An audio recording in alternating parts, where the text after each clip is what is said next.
Lick, un gusto. Buenas noches.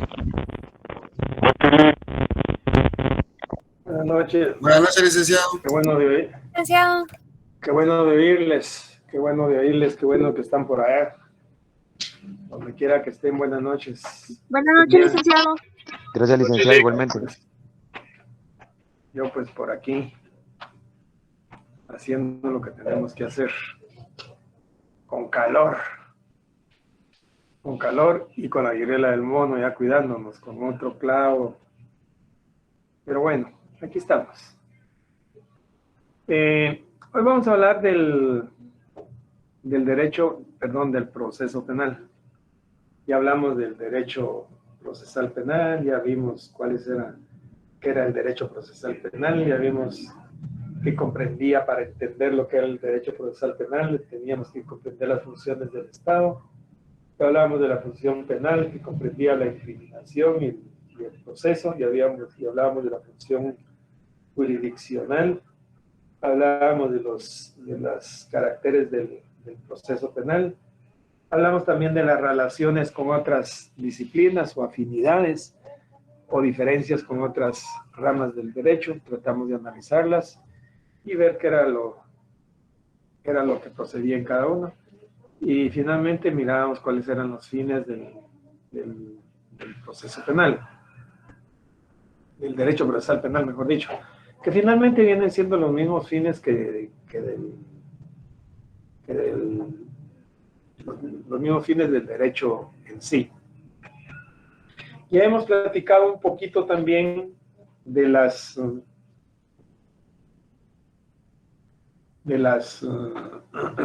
derecho de castigar del Estado. Decimos que el Estado se ha reservado para sí el derecho de castigar. Corresponde al derecho penal el estudio del ius puniendi, o sea, del derecho de castigar. El derecho de determinar delitos, de fijar penas, corresponde al derecho penal. Es decir, el Estado se ha reservado para sí ha monopolizado, podríamos decir, ese derecho.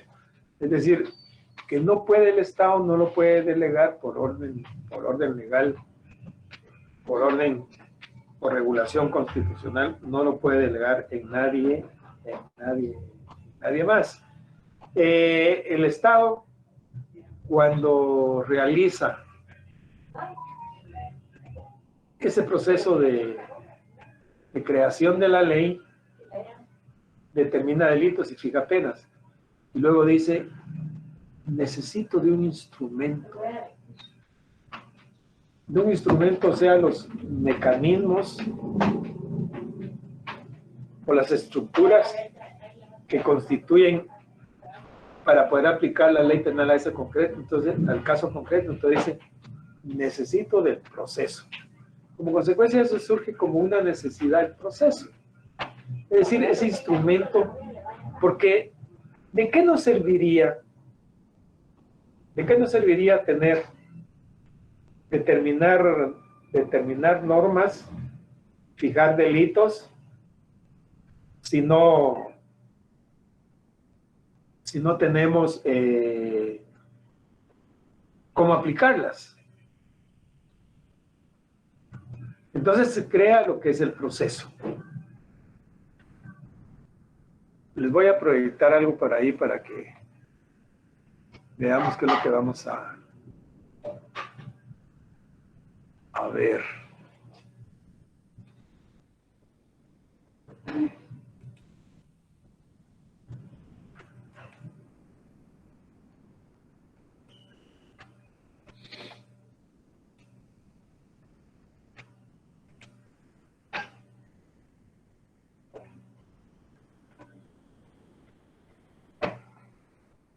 ¿Se ve ahí lo que estoy proyectando? Efectivamente. Sí, Lick. Ok. Sí, Gracias. Del proceso penal vamos a ver un concepto. Vamos a ver cuál es el objeto del proceso penal. Vamos a ver un concepto de objeto. Las clases de objeto, principal y accesorio. Vamos a ver los fines. Fin general inmediato, fin general mediato. Vamos a ver los fines específicos, la derivación de la verdad, la individualización del delincuente. Repito,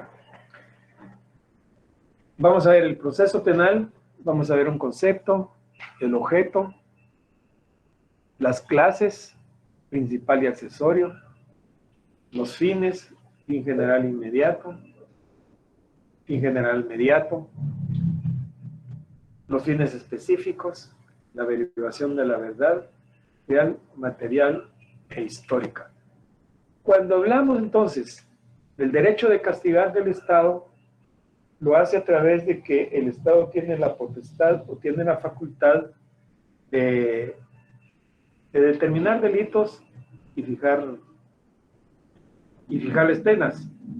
Y eso lo hace desde el principio que se ha reservado el derecho de castigar, el jus puniendi, que se llama doctrinariamente, pero necesita de un instrumento que tenga ciertas estructuras para poder aplicar la ley penal al caso concreto. Entonces crea, como consecuencia de eso, crea el proceso. Ahora veamos qué es el proceso. ¿Qué es el proceso? El proceso es el conjunto de actividades y formas mediante las cuales los órganos jurisdiccionales aplican la ley penal al caso concreto. Cuando hablamos del conjunto de actividades y formas mediante las cuales los órganos jurisdiccionales aplican la ley penal al caso concreto, nos referimos los que ya tuvieron la oportunidad de hacer el índice del código, cuando les dije que trajeran el resumen del código, los que ya tuvieron la oportunidad o los que tienen la oportunidad, ya que tuvieron la curiosidad de leer y empezar a hojear su código, ya se pudieron percatar de que existe una serie de actividades que se desarrollan y formas para desarrollar el proceso penal. Es decir, ustedes ven, por ejemplo, en el procedimiento común que existen los actos introductorios. Y al hablar de los actos introductorios, vemos que tiene la denuncia, la querella, la prevención policial. A través de cualquiera de estos actos introductorios se introducen las primeras noticias al proceso. Es decir, se introduce una hipótesis que habrá que determinar sobre su procedencia o no procedencia, o que habrá que averiguar, o que habrá que probar en la hilación del proceso. Y para eso tiene diferentes etapas. Hablamos de una etapa de investigación, hablamos de una etapa de procedimiento intermedio, hablamos de una etapa ¿cómo se llama? Del juicio, hablamos de la sentencia y finalmente hablamos de la ejecución de la sentencia. ¿Sí? Hablamos de 5 etapas. Y en cada una de estas etapas se desarrollan diferentes actividades. Por eso se dice que el proceso penal es el conjunto de actividades y formas mediante las cuales los órganos jurisdiccionales aplican la ley penal al caso concreto. Yo diría que deberíamos de subrayar actividades y formas, órganos jurisdiccionales. Digamos que son las palabras que resaltan, que puntualizan más lo que es el proceso penal. Las actividades, o sea, todo lo que realizamos en el proceso. Les voy a plantear un pequeño caso que de repente lo vamos a ir oyendo inveteradamente. Esto lo hemos oído ya durante muchos años. Y digo yo, de repente este año me ayudan a patentarlo ya, porque ya se volvió famoso el casito este que les pongo, a manera de ejemplo. A manera de que tengamos a manera de que tengamos ¿cómo se llama? Unos elementos o actos fácticos que nos sirvan para ejemplificar en diferentes etapas del proceso o para ejemplificar en cualquier punto que estemos dando. Se los voy a plantear de una vez. Sexta Avenida y 18 Calle, zona 1, por ahí por la Iglesia del Calvario. Todos conocemos por ahí, o hemos pasado alguna vez por ahí. Ahora los millennials no, porque ellos siempre van con Waze. Nosotros ya los veteranos siempre todavía nos ubicamos por direcciones. Pero cuando hablamos de la Sexta Avenida 18 Calle, en esa esquina hay un chiclero. Yo ubico un chiclero ahí. Determinado día, llega al final del día, 2 hombres en moto que lo están extorsionando. Le piden el producto de la venta del día. Y como no,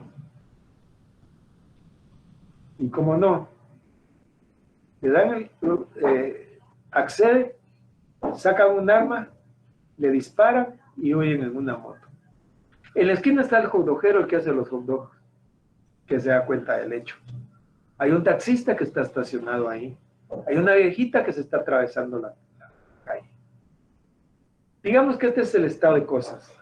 Digamos que estos son los elementos fácticos, porque con un acto introductorio,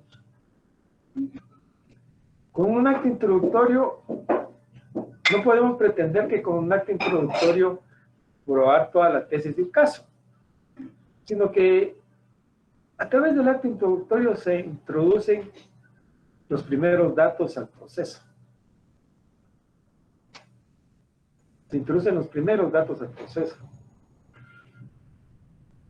Es decir, que con el acto introductorio se introduce una hipótesis que habrá que determinar si es o no es cierto. A partir de ahí empieza la maquinaria, todo el engranaje del proceso a ponerse en movimiento y comienza el proceso. ¿Sí? Comienza el proceso. ¿Quién lleva a cabo la investigación? El Ministerio Público. ¿Qué actividades se desarrollan en esa etapa? Se desarrollan una serie de actividades y básicamente de investigación. ¿Quién controla esa investigación? Es un juez de instancia. Ese juez de instancia que controla las actividades que se desarrollan en la etapa de investigación. Son los jueces contralores de garantías que determinan cómo se va a llevar a cabo esa etapa de investigación. Que no se violenten garantías constitucionales, que no se violenten garantías procesales. Entonces, en ese quehacer del Ministerio Público desarrolla una serie de actividades. ¿Actividades de qué? De investigación. Oye testigos, practican reconocimientos, mandan a pedir informes, hay peritajes, hay expertajes. Hay una serie de actividades que se desarrollan en relación con la investigación que está realizando. También existen formas, porque el proceso tiene sus formas. Por ejemplo, si hablamos de actividades y hablamos de formas, tenemos que el proceso tiene 5 etapas: investigación, procedimiento intermedio, juicio, sentencia y ejecución de la sentencia.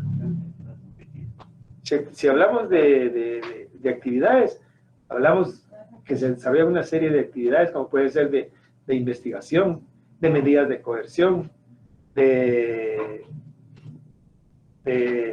solicitudes de revisiones de la medida de coerción, sustituciones de la medida de coerción, medidas de fuerza, etcétera. Todos los medios de investigación. Entonces, ¿qué es el proceso penal? Conjunto de actividades y formas, mediante los cuales los órganos jurisdiccionales, y aquí entramos ¿Se recuerdan que hablábamos cuando hablábamos del derecho procesal penal? Hablábamos de la función penal que comprendía lo que era la incriminación y el proceso.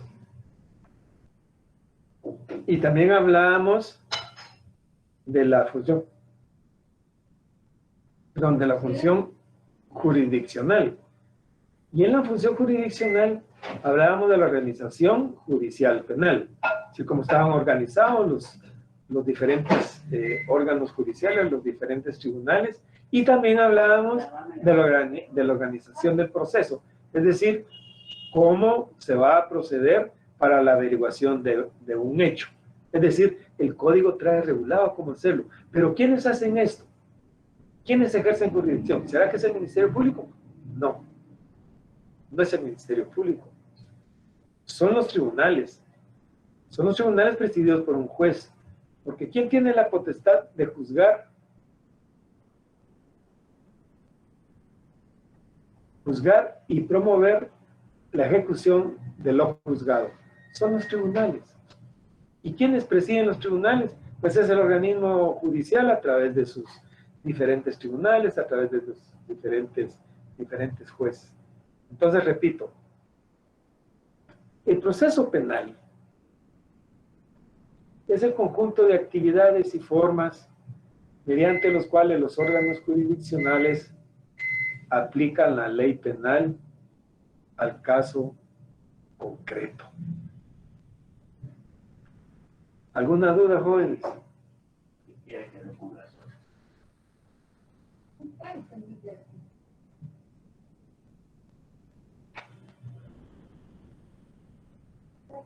¿Preguntas, jóvenes? Buenas noches, licenciado. Buenas noches, Milsi. Sí, licenciado. Perdón, usted había mencionado que en las formas habían 5 etapas y solo logré apuntar 3. ¿Usted sería muy amable de poder repetirlas? En las formas, sí. Son 5 etapas del proceso. Por favor. Investigación, procedimiento intermedio, juicio, sentencia y ejecución de la sentencia. Muy amable, Y licenciado. cada una Gracias. tiene diferente, y cada una tiene, con gusto, Milsi. Sí, dígame, Cada una licenciado, tiene perdón. diferentes, no, con gusto le decía. Cada una de estas etapas tiene diferentes particularidades. Por ejemplo, la investigación se inicia con los actos introductorios. Puede haber una investigación que no está sujeta a un plazo legal si no se ha oído al sindicado. Cuando se ha oído al sindicado, se le dicta un acto de procesamiento, se le dicta una medida de coerción o una medida sustitutiva, a partir de ahí empieza el plazo legal de la investigación. ¿Sí? A partir de ahí empieza el plazo legal de la investigación. Si no, no hay plazo legal. Pero digamos que se inicia. Y el Ministerio Público realiza una serie de actividades, como son eminentemente actividades de investigación. Es decir, investiga. ¿Para qué? Investiga sobre el hecho que le han puesto en su conocimiento. ¿Para qué? Para determinar si es o no constitutivo de delito. Porque fíjense que, para que se nos quede de una vez, el hecho delictivo da origen a que haya una investigación. Y la investigación, ¿hacia dónde va? ¿Hacia qué puntos va a concurrir? 1, si el hecho es constitutivo de delito. Y 2, si la persona participó o no en el hecho que se le imputa. El muerto está ahí. Ya le hicieron la necropsia. ¿Será que puedo perder energías en estar investigando si es constitutivo de delito? No. ¿Pero participó o no participó mi patrocinado? Eso es lo que tengo que discutir. Si participó o no participó. Y si participó, ¿En qué calidad participó? ¿En qué grado? ¿Es autor? ¿Es cómplice? ¿Es autor responsable? ¿Hay atenuantes? ¿Hay agravantes? Etcétera. Todo eso es lo que se tiene que determinar para poder dictar una sentencia finalmente. Y repito, por los que tengan dudas, son 5 etapas del proceso. Y al final, cuando terminemos, yo les decía, no sé si en esta clase o la otra clase, si al final del curso, todos saben que el proceso tiene 5 etapas. Ahorita lo saben un montón. Le hemos estado repitiendo. Pero si las identificamos, dónde empieza una, dónde termina, dónde empieza la otra, dónde termina, qué actividades se hacen en cada una, o cuál es el momento procesal oportuno para interponer una revisión de la medida de coerción, por ejemplo, o para pedir una medida de coerción, qué se hace en la primera declaración de procesado, etcétera. Al final vamos a llegar a entender eso. Al final lo vamos a llegar a entender. Y qué bueno que ya lo estamos. Yo veo por ahí que están escribiendo, que tiene 5 etapas y están interesados en esto. Y eso es bueno. Para mí es importante. Para mí es importante que vayamos entendiendo eso, porque al final ustedes van a tener ahí su código. Van a tener su código y en su código van a tener las diferentes etapas que se desarrolla el proceso y las formas como se va a realizar. Y lo importante es cómo se va a aplicar la ley penal al caso concreto, ¿sí? Entonces, ¿qué es el proceso penal? Es el conjunto de actividades y formas mediante las cuales los órganos jurisdiccionales aplican la ley penal en cada caso concreto o en un caso concreto. ¿Se entiende eso? ¿Tienen dudas? Todo bien, limpio. Todo claro, licenciado. Bueno, ahora bien, ¿cuál es el objeto del proceso penal? ¿Cuál es el gran objetivo del proceso penal? El objeto del proceso penal es la materia o tema que se discute en el mismo y que el juez tiene que decidir o resolver en sentencia. ¿Cuál es la materia o tema? Es la violación a la norma penal. Es la violación a la norma penal.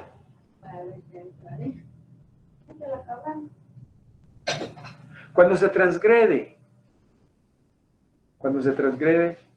la norma penal, cuando se violenta la norma penal, ¿qué es lo que va a suceder? Hay que aplicar la ley penal al caso concreto.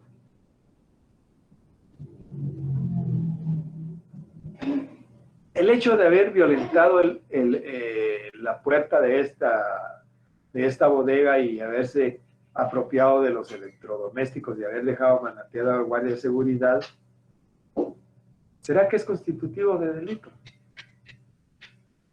¿Será que realmente el guardián lo dejaron así? ¿O será que él abrió la puerta y le dijo, miren muchachos, me dejan amarrado a mí como que yo hubiera sido la víctima de esto y ustedes se van y nos juntamos en tal lugar, después hacemos la repartición de todo? ¿Será que eso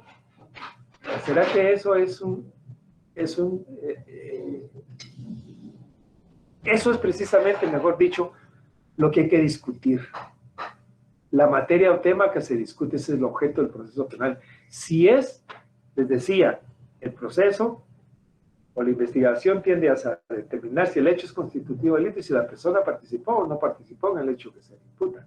Porque el hecho de que Julito pase todos los días silbando ahí en la ventana amarillita y que el papá se ponga como 80,000 años, 80,000 demonios, porque no le gusta, y va a poner una querella, va a poner una denuncia a la policía. Miren, es que este Juanito todos los días pasa ahí silbando a la amarillita, yo quiero que lo procesen.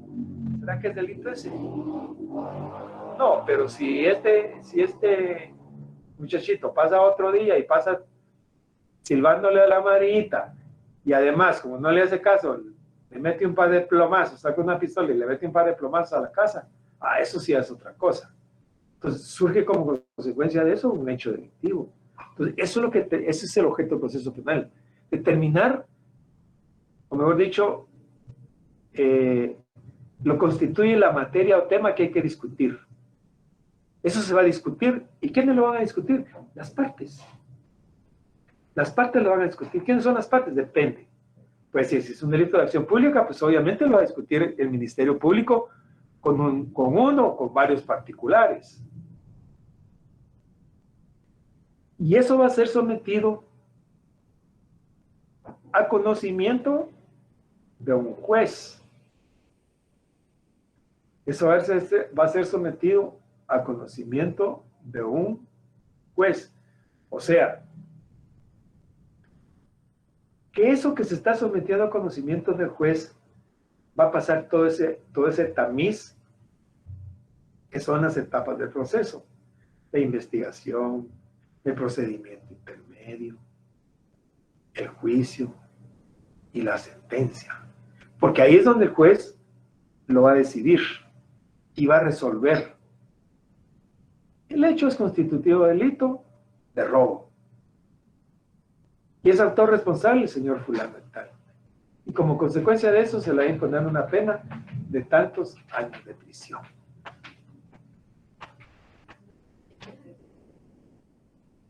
Eso es lo que se discute. La materia o tema que se discute y que el juez tiene que decidir o resolver en sentencia. ¿Me entiende eso? ¿O tienen alguna duda? Es en sí la violación al derecho penal sustantivo. Les decía que el derecho penal, o sea, el derecho de castigar, el estudio del derecho penal corresponde al Estado. Él determina delitos, fija penas, y a la vez que determina delitos y fija penas, es el encargado de aplicar esos delitos, es a través del proceso. ¿Sí? Es a través del proceso penal.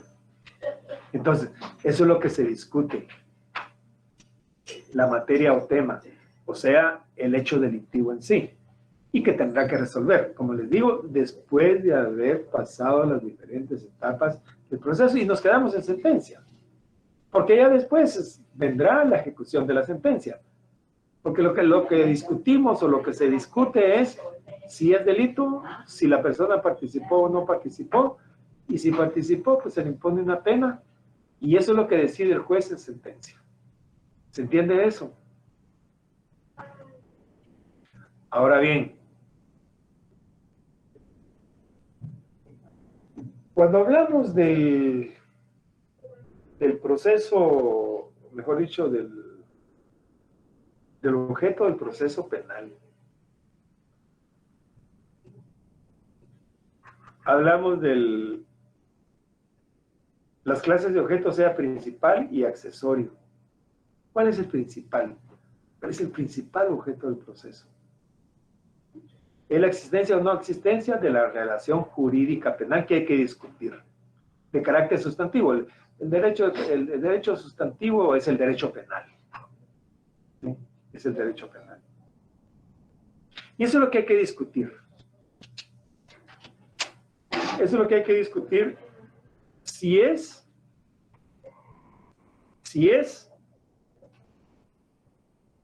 o no un delito.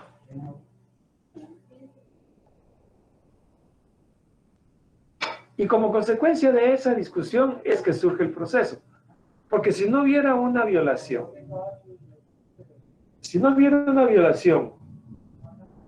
al proceso penal, mejor dicho, a la norma penal, la pregunta es, ¿será que habría proceso? ¿Qué dicen ustedes? ¿Qué piensan ustedes? ¿Será que habría proceso si no hay una violación a un derecho, a una norma penal?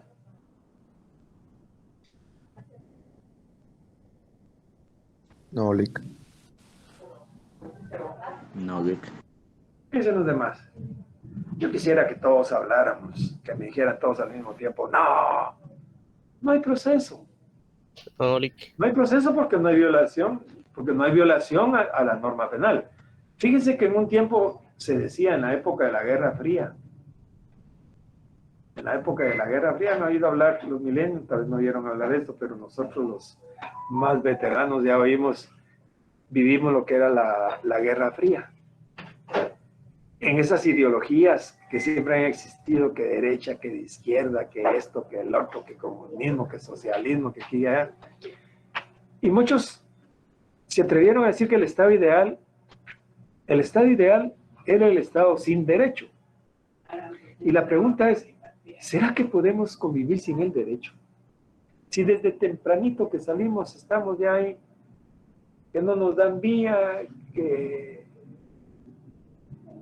sale una moto, que una persona se está atravesando, que viene una moto encima de la acera, y todos los días estamos haciendo transacciones jurídicas. Vamos al supermercado, ¿y qué estamos haciendo? Un contrato de compraventa. Estamos comprando, es un contrato de compraventa porque estamos pagando y nos están vendiendo. Si tomamos un Uber, antes era una camioneta, hay camionetas todavía, tomamos un Uber, estamos realizando un contrato de servicios. Vamos a almorzar, estamos contando un contrato de servicios, tenemos el derecho a que nos sirvan y nosotros la obligación de pagar. Para ellos su derecho es que se les pague y su obligación es darnos el servicio. Y así había muchos que decían, y sus teorías eran que el Estado ideal era el Estado sin derecho. Y les decía que nomás en la mañanita saliendo de su casa, ¿qué es lo que sucede? Que inmediatamente ni le dan vía a uno y uno, ¡ay, juela! Ya, que no sé qué, que no sé cuánto. Y que ya me chocaron, y que ya se chocó. ¿Será que podríamos vivir sin el derecho? Sin las normas. Especialmente sin las normas jurídicas, porque hay normas convencionales. Las normas convencionales, pues, ni modo, son las normas morales, las que hacemos o lo que dejamos de hacer, y que la sociedad lo ve de alguna otra manera. Pero estas normas jurídicas, ¿será que podemos decir, bueno, el Estado ideal es el Estado sin derecho? Que podríamos convivir sin normas jurídicas, sin las normas que nos digan, mire, el hecho de sacar un arma, dispararle a otra persona, eso va a constituir el delito de homicidio. Y si es premeditado en despoblado, eso va a constituir un delito de asesinato. Y así va a ir regulando todo. Entonces, ¿será que podríamos convivir sin el Estado de Derecho? Yo diría que no. Por eso que es que el objeto principal es la existencia o no existencia de la relación jurídica penal de carácter sustantivo que hay que discutir y resolver, y como consecuencia de eso surge el proceso. Y yo les preguntaba, si no hubiera violación del proceso, o mejor dicho, perdón, de la norma penal, ¿será que hay proceso? No, no hay proceso. No existiría el proceso. No existiría el proceso. ¿Por qué? Porque no hay violación a la norma penal. Claro que si no se violaría la norma penal, viviríamos mucho más en paz, viviríamos mucho más tranquilos, pero no, somos seres humanos que tenemos nuestras diferencias, y como tenemos diferencias, tenemos que convivir, y ni modo, ahí están las leyes para regular la conducta en sociedad. Y a eso viene a rayar un poco en lo que decíamos de los fines generales del derecho, que son los mismos fines del derecho procesal, o sea, el fin seguridad, fin justicia y el bien común. Y finalmente yo me inclino mucho por el bien común, por el bien de la comunidad, por la paz social, por la convivencia en sociedad, para que todos vivamos, o no vivamos, sino que convivamos, para que convivamos en sociedad, para que convivamos en paz. ¿Alguna pregunta? Pregunten, jóvenes.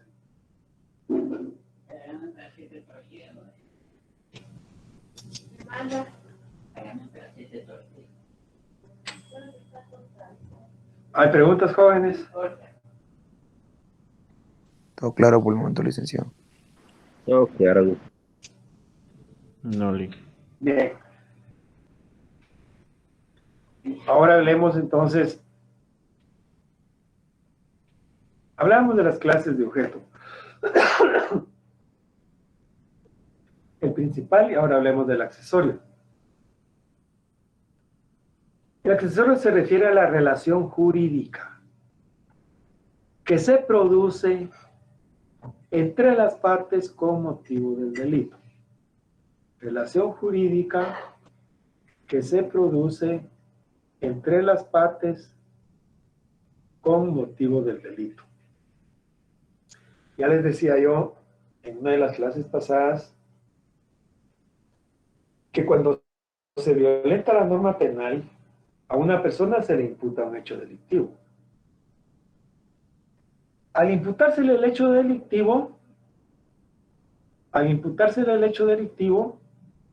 surge como consecuencia de eso la acusación.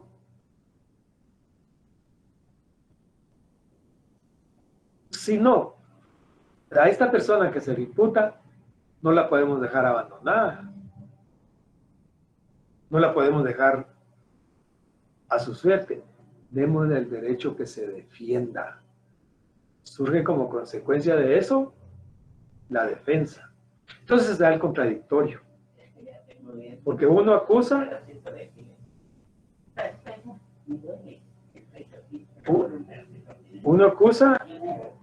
y el otro defiende. Uno acusa y el otro defiende. Y encima de ellos, por encima de ellos, supra, tiene que existir alguien diferente, imparcial, que tome la decisión. Entonces surge como consecuencia de eso la figura de la decisión, que está presidida por un juez que ejerce decisión, para que se reconozcan con fuerza de verdad legal las resoluciones que se adoptan, por más aberrantes que sean. Porque muchas veces no estamos de acuerdo con las resoluciones. Por supuesto que no estamos de acuerdo con las resoluciones.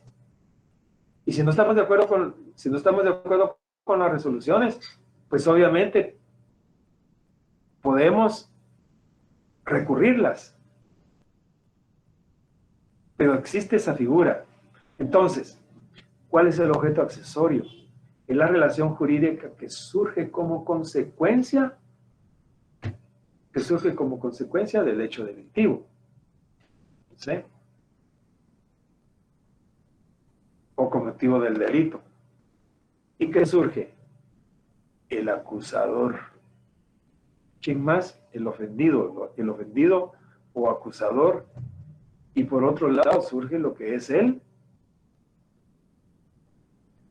defensor. Por un lado el acusador y por otro lado el acusado o sindicado.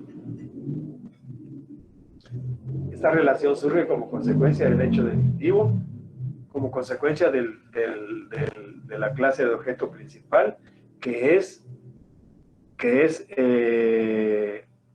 la materia o tema que se discute. Porque si no hubiera violación al principio o a lo prohibido, a lo que no podemos hacer, no tendríamos problema. No tendríamos ninguna situación en la cual nos hubiéramos inmiscuido o envueltos, si ustedes quieren, en una situación de esas. Y por eso es que se dice que el objeto principal es la materia o tema que se discute. Y el objeto accesorio, perdón, es la relación jurídica que se produce como consecuencia del hecho delictivo.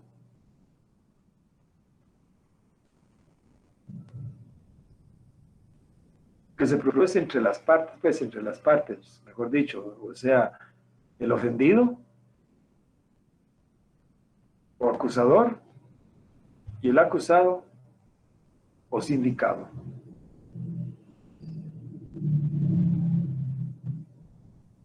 ¿Tienen alguna pregunta, jóvenes?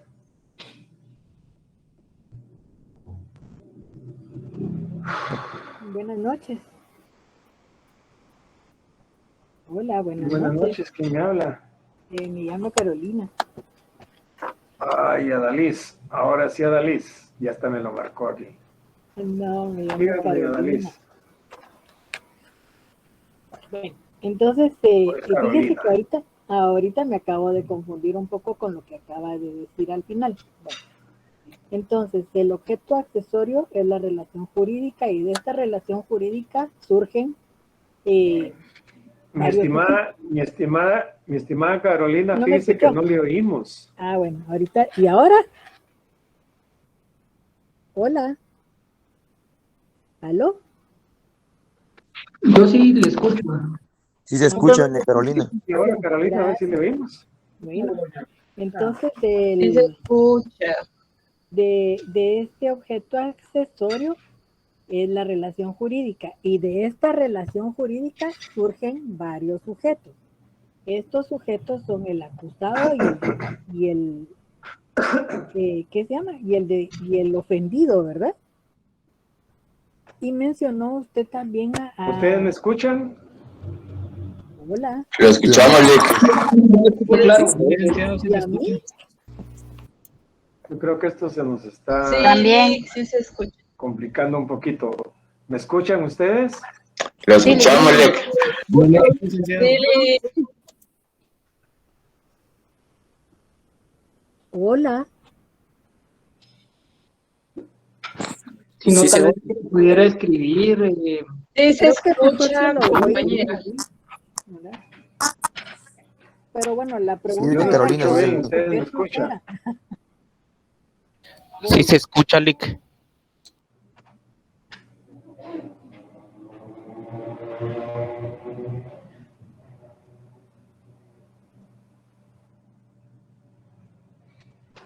Licenciado, buenas noches. Tal vez podría repetir el objeto accesorio, que es lo que la compañera todavía no comprende.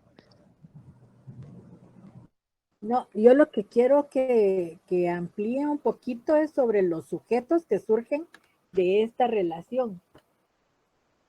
Se salió el Lick, creo que no nos escuchaba ustedes. Sí, pero ustedes sí saben quiénes son los sujetos, aparte del acusado y el defendido. O el Me ofendido, imagino que es perdón. otros nombres que se les puede dar. Sí, ¿verdad? Bueno, Eso A lo voy a partir del escribir igual, artículo 140 del código puede encontrar eso. 140.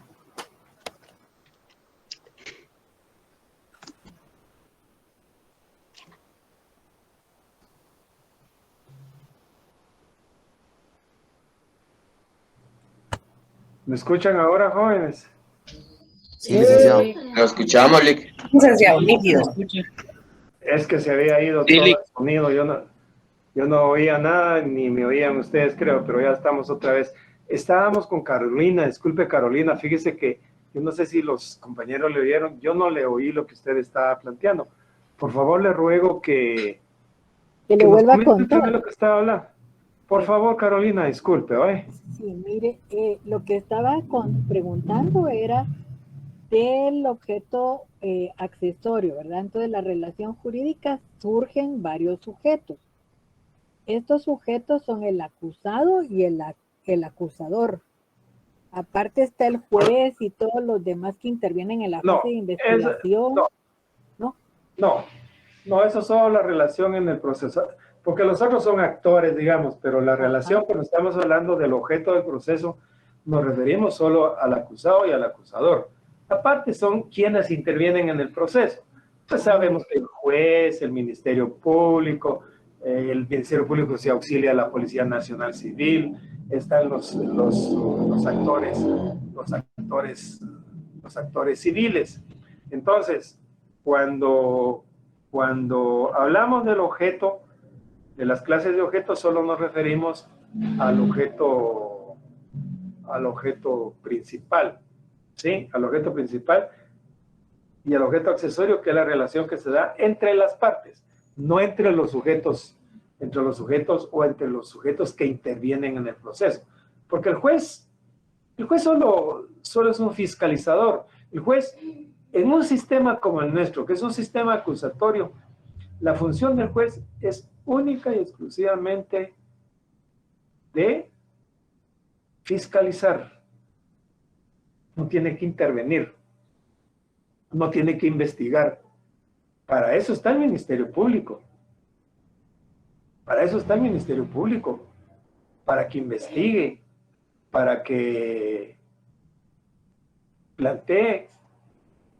Para eso está también la institución de la defensa, para que haga las actividades que tiene que realizar. Y el juez está para resolver y para autorizar determinados actos para que no se violenten garantías constitucionales o no se violenten garantías procesales. Para eso está el juez. Y el Ministerio Público está para investigar, pero la relación que existe es entre acusado y acusador. Obviamente aquí en Guatemala, pues nosotros tenemos, si hablamos ya del ejercicio de la acción penal, ahí podemos ir viendo que varía un poquito, porque no siempre va a ser entre particulares. Si el ejercicio de la acción penal pública, ¿a quién corresponde? A ver, ¿a quién corresponde el ejercicio de la acción penal pública? ¿Al Ministerio Público, Lic? Al Ministerio Público, correcto. Ahora, el Ministerio Público tiene que actuar siempre de oficio, siempre que se trate de delitos de acción pública. Por otra parte,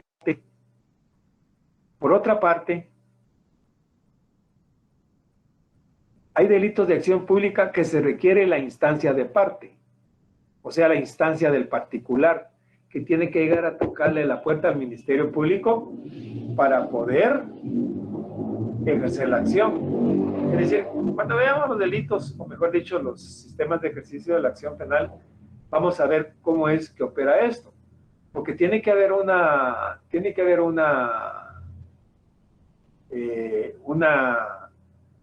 acción para poder ejercer, una acción ante el Ministerio Público del particular para que el Ministerio Público pueda ejercer la acción penal. Entonces, se convierte en acusador.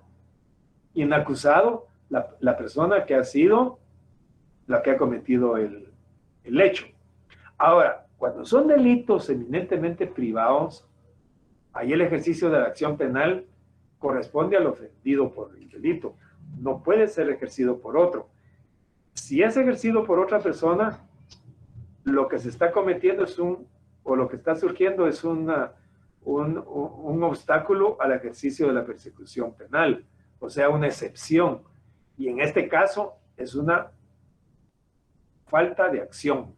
Es decir, hay falta de acción porque la ley no me está facultando a mí para poder ejercer la acción, porque no soy ofendido por el delito, pero esto solo se puede dar en delitos de acción privada. ¿Sí? No sé si estamos, mi estimada Carolina. Sí, ya, muchas gracias. Es que me había confundido el papel del juez en todo esto. Entonces, si eran las partes, él es parte de las partes. Es que el juez, como le repito, si hablamos, vamos a ver. El juez tiene diferentes actividades, tenemos diferentes, o participa en diferentes actividades. Por ejemplo, si estamos en una etapa, si hablamos de la función, de la competencia funcional, nos referimos a que el juez tiene competencia en las diferentes etapas del proceso o particulares actividades que se desarrollan en el mismo. Por ejemplo, ¿quién conoce de la fase de investigación? Es un juez de instancia. ¿Quién conoce el procedimiento de intermedio? El juez de instancia. ¿Quién conoce de la fase del juicio? Es un tribunal, si es colegiado, un tribunal de sentencia o un juez de sentencia. Conoce de la fase de juicio y dicta sentencia. ¿Quién conoce de la ejecución? ¿Quién conoce en apelación? La sala de la Corte de Apelaciones. ¿Quién conoce el recurso de casación? La Cámara Penal de la Suprema Corte. ¿Quién conoce de la ejecución de la sentencia? Pues el tribunal o un juez de ejecución de sentencia. Entonces, ese es el papel del juez. Ese es el papel del juez. Controlar la investigación, llevar a juicio, dictar sentencia, ver la apelación y ver el recurso de casación. Así como tenemos nuestra organización. ¿Sí, José? Casación y apelación lo ven magistrados. No, Sí, los magistrados son jueces. Solo que son tribunales colegiados. Solo que se les llama magistrados. Por ley, pero son jueces, pues, porque toman una decisión.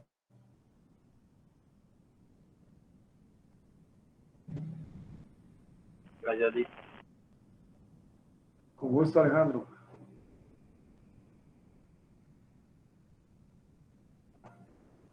¿Alguien más? ¿Alguna otra pregunta? No.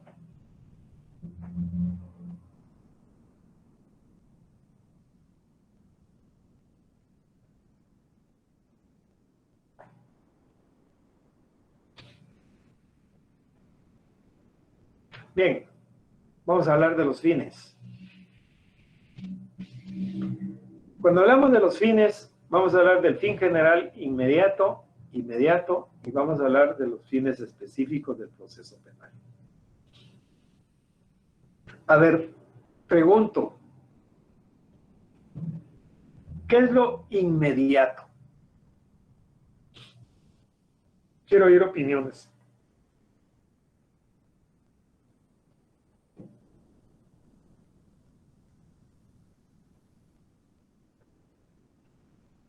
Es lo que se hace en el instante.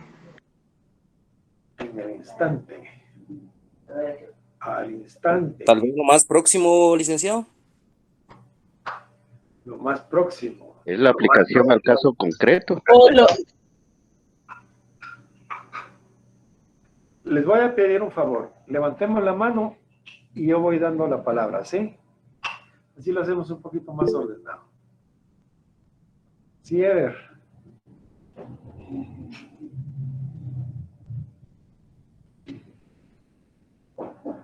Ever.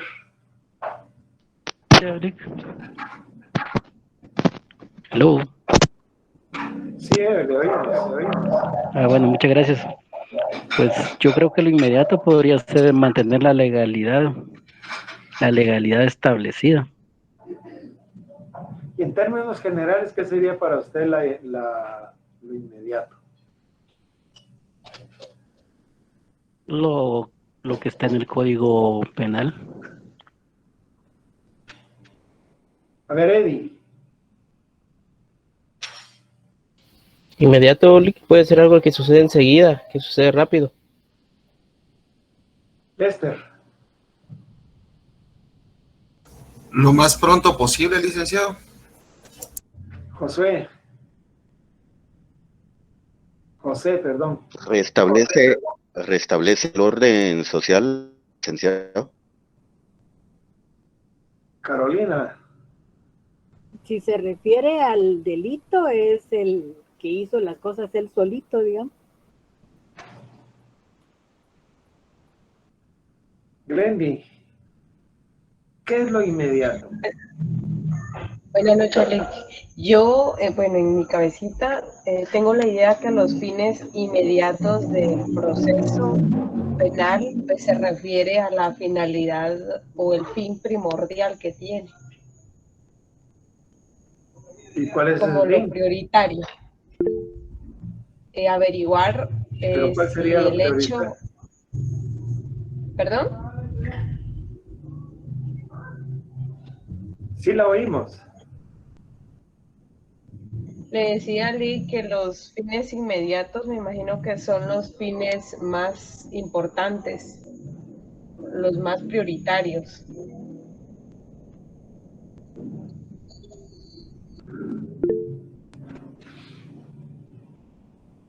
Sí, Manuel. Considero, Lick, que lo inmediato, si hablamos de la vía procesal, pues sería como los procedimientos que se puedan dar en el momento y que siguen como una relación para llegar a un fin.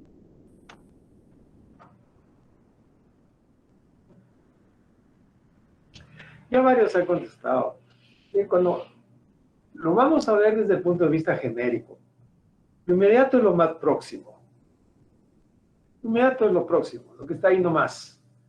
Lo que tenemos, lo primero, digamos, eso es lo inmediato. Inmediatamente después. ¿Sí?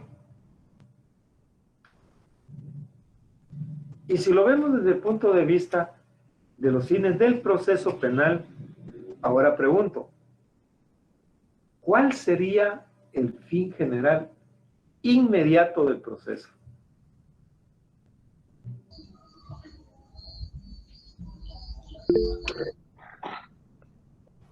Calificar el hecho. Sí. Averiguar el hecho, si es un delito, si califica como delito. Ricardo. Tal vez yo creería aplicar la ley al caso concreto, licenciado.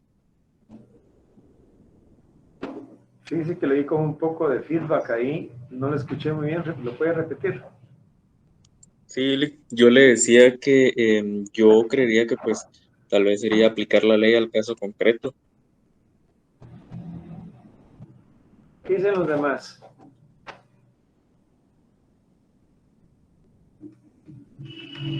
Sí, eso sería. ¿Qué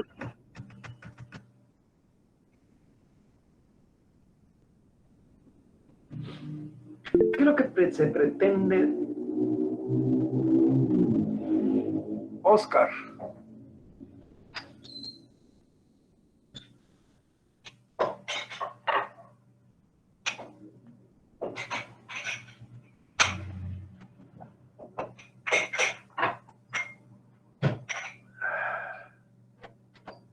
La investigación, licenciado.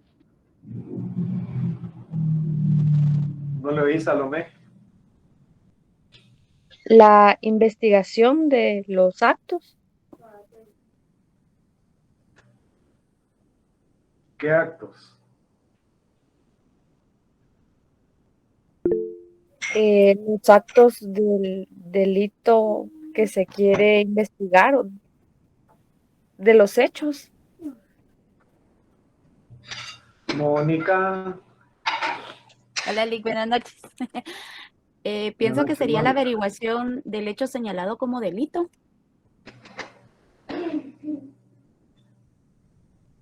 Vamos a dar un par de... Heidi. Hola, Lick, buenas noches. Hablando del proceso penal, tal vez lo inmediato sería resolver la situación jurídica del presunto sindicado. Resolver la situación jurídica. A ver, José. Sí, licenciado. Creo que lo inmediato sería ver si el hecho es punible. Brian.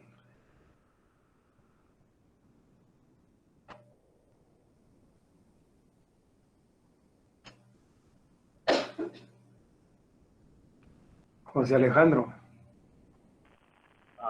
Para decir que el hecho amerita que no se proceso. Y alguno lo dijo por ahí, uno o varios lo dijeron. El fin general inmediato es la aplicación de la ley penal al caso concreto.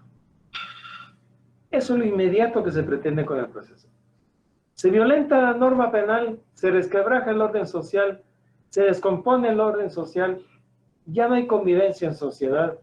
El bien común está por los suelos, porque no podemos convivir. Solo con el hecho que se esté cometiendo un hecho delictivo ahorita a 10, a 20, a 30, a 100 kilómetros de aquí donde estoy yo, o donde estén ustedes, solo eso ya nos pone en peligro a todos, porque hay alguien por ahí que está cometiendo un hecho delictivo, y qué tal si nosotros tenemos la suerte de estar por ahí.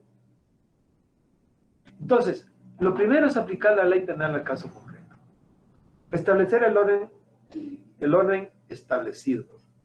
Pero no es solo aplicar la ley penal al caso concreto mediante cualquier acto introductorio, no.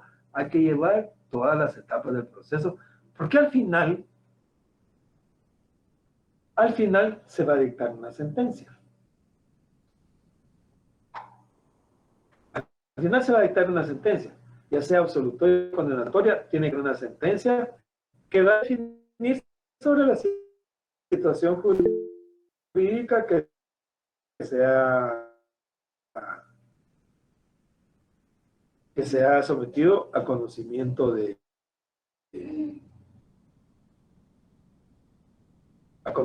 un juez. Entonces, si nosotros aplicamos la ley penal al caso concreto, estamos en la ley penal, que no solo ya inicié el proceso, ya con eso estuvo, no, porque esto nos lleva a determinar cuál es lo inmediato. ¿Lo inmediato qué será? Entonces, pregunto, ¿qué será lo inmediato? Lo inmediato es lo próximo, lo que está ahí nomás. ¿Lo inmediato qué es? Lo que está más lejos, ¿sí? Entonces, ¿qué se pretende con un fin general inmediato con el proceso? Pregunto, ¿qué se pretende con un fin general inmediato con el proceso?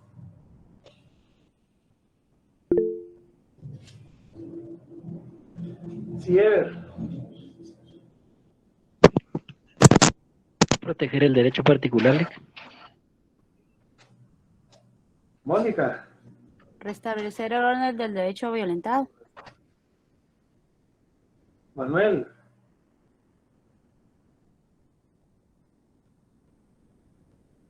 Llegar a una resolución.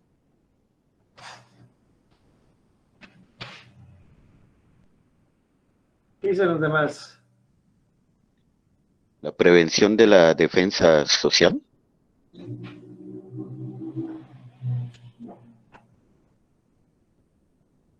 José.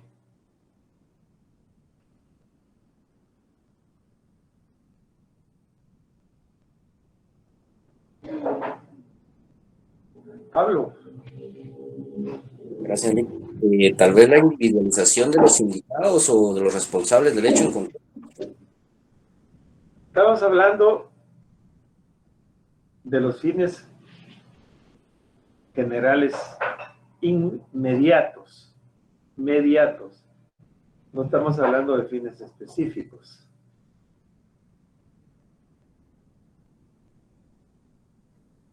¿Qué es lo que se pretende con el proceso a largo plazo?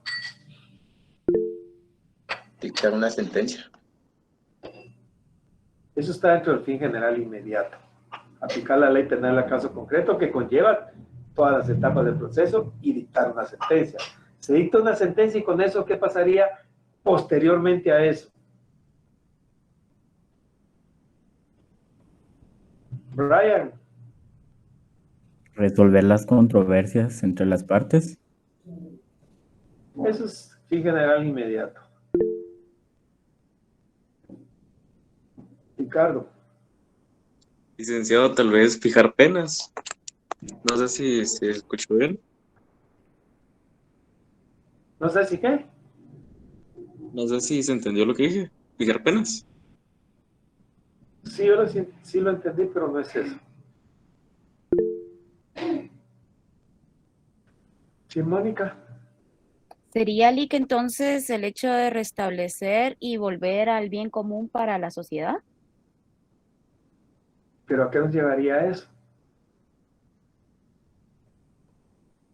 Por ahí va la cosa. Alguien ya lo dijo por ahí. Cristina. Quizás la reinserción a la sociedad nuevamente. Casi no le oímos, Cristina. Le comentaba, yo entiendo que es la reinserción tal vez nuevamente a la sociedad. Ahí sí es una sentencia absolutoria. Eddie. Nos ve que a través de las sentencias la sociedad se dé cuenta que es difícil cumplir la pena, por decirlo así, o prevenir el delito, más que todo busca el proceso. Lo que se busca es la defensa de la sociedad contra la delincuencia. Es decir, que sirva de ejemplo. Por eso yo les decía, que es lo que miramos más allá del proceso, más allá del proceso, más allá de la sentencia, más allá de la ejecución de la sentencia. Es decir, que nos sirva de ejemplo, de escarmiento, la prevención de la delincuencia. Miren, muchachos, aquellos que se hicieron tal y tal y tal cosa, los procesaron, los condenaron y ahora están bien jodidos. Su mujer está bien jodida, sus papás, sus hijos están bien fregados. Yo me salvo de esto. Mejor me voy a tranquilizar y ya no hago nada de esto. Ya no hago nada de esto.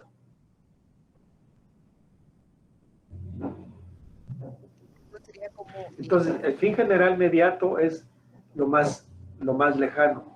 Es la prevención, o es la defensa de la sociedad contra la delincuencia, para que sirva de ejemplo. Es la prevención del delito, digamos. En general, inmediata aplicación de la ley penal a caso concreto porque hace violento la norma. En general, inmediato, la defensa de la sociedad contra la delincuencia.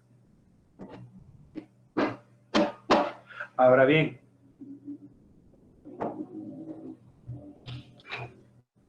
salgan los fines específicos.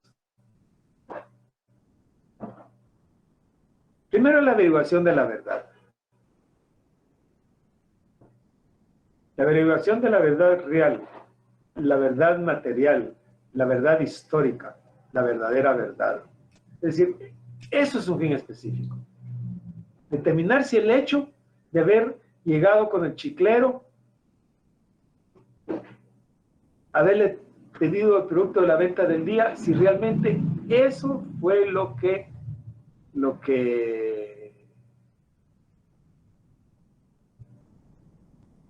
sucedió. Hay que averiguarlo. El Ministerio Público tiene que investigar. Y si se llega a esa conclusión, pues obviamente tendrán que dictar una sentencia condenatoria.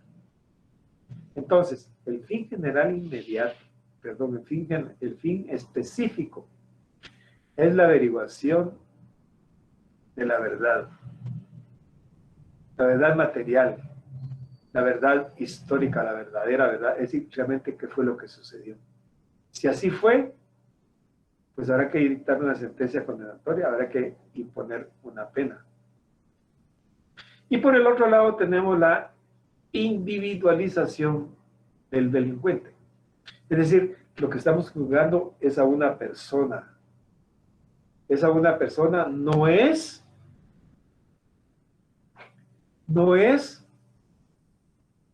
la simple relación jurídica como en el derecho civil. O sea, la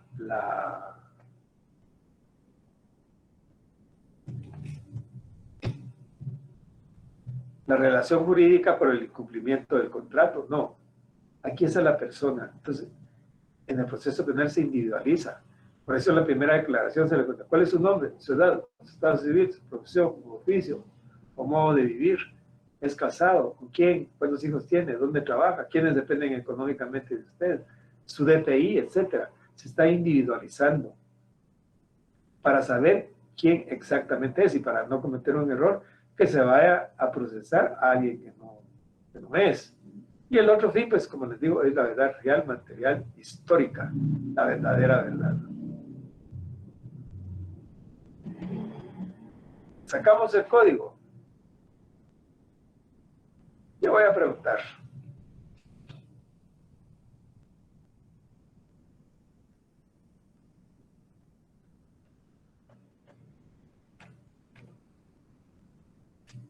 A ver, Bonnie, saque su código.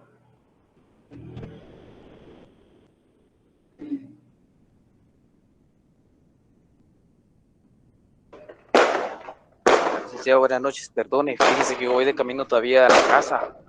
Yo salí un poco tarde del trabajo.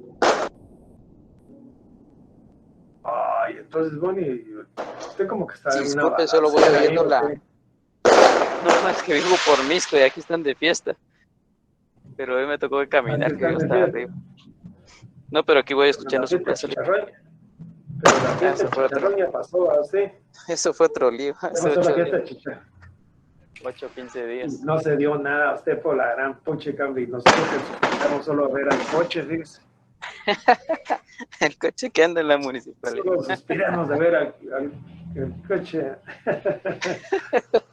Sí, le disculpe, pero sí estoy escuchando su clase y estoy poniendo bastante atención. ¿Qué atención va a poner con esas bombas ahí? Más miedo. Yo pensé que estaba en una balacera. ¿Sí? No, nada que ver, que voy caminando. Brandon, a ver qué dice Brandon.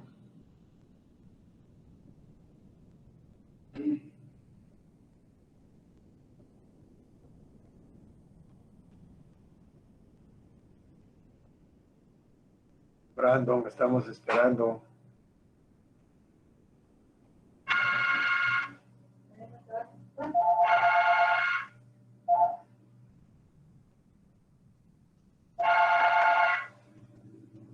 Aló. Brian. Sí, Lick. Saque su código, Brian. Acá lo tengo. Busquemos los fines del proceso, a ver qué dice el código.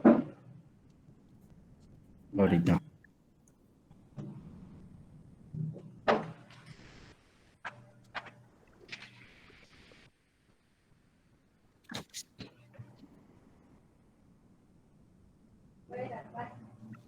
Artículo 5. Fines del proceso. El proceso penal tiene de un hecho señalado como delito o falta de las circunstancias en que pudo ser cometido. El establecimiento de la posible participación del sindicado, el cumplimiento de la sentencia respectiva y la ejecución de la misma. La víctima o el agraviado y el imputado, como sujetos procesales, tienen derecho a la tutela judicial efectiva. El procedimiento, por aplicación del principio del debido proceso, debe responder a las legítimas pretensiones de ambos. Bien, ahí tienen regulado entonces lo que dice nuestra legislación con respecto a los fines del proceso. Pregunto, ¿hay dudas?